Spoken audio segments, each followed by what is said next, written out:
I want to thank all of you for being here this morning.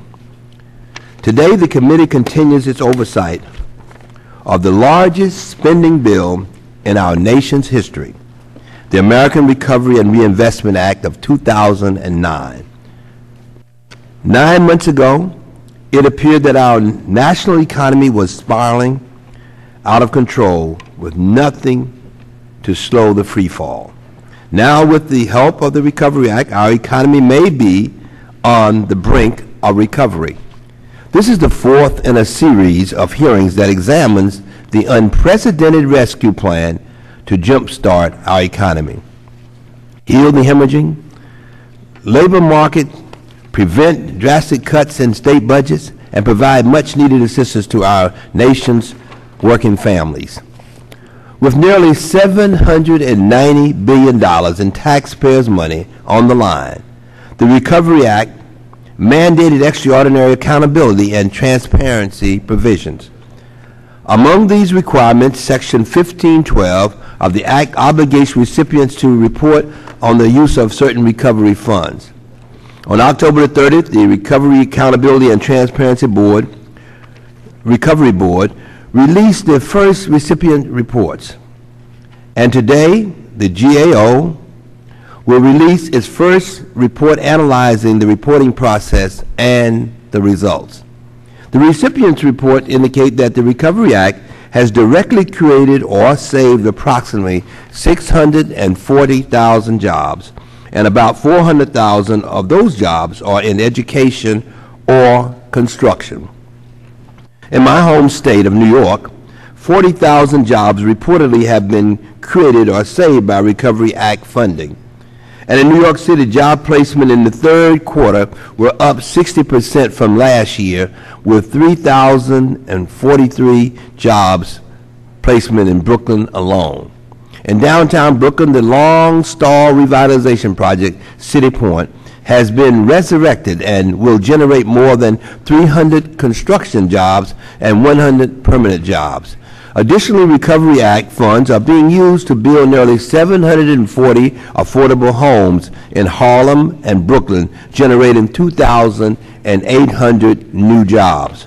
While stories like this are very encouraging, I am gravely concerned that the unemployment rate is now 10.2%, the highest in 26 years.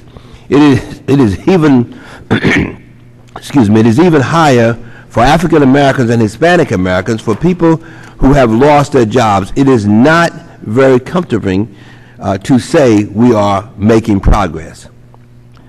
Nevertheless, the experts tell us that employment recovery historically lags behind economic recovery.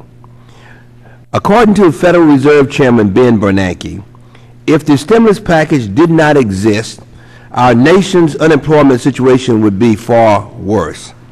And on the positive side, in the third quarter of this year, we saw the first growth in GDP in over a year. That being said, today's hearing confronts the question, how do we know the Recovery Act is really working? The truth of the matter is that while recipients' reports provided for an unprecedented level of transparency, we must be able to rely on the reported data.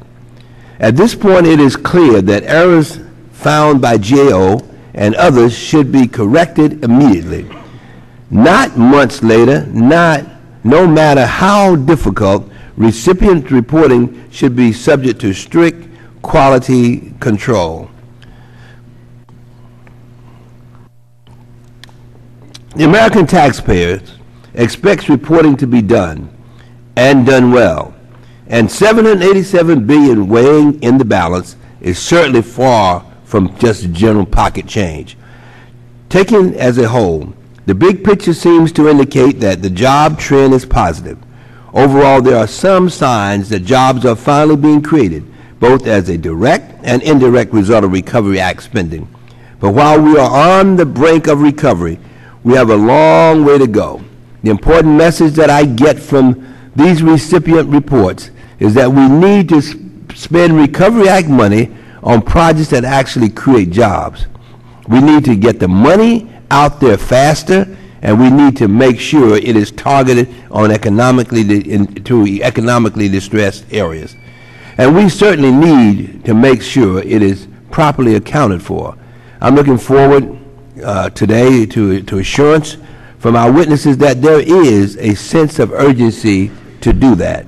In addition, I think the Congress working with the President really needs to focus on the need for further job creation over the next several weeks. The American people are really hurting. And again, I want to thank our witnesses for appearing today, and I look forward to your testimony.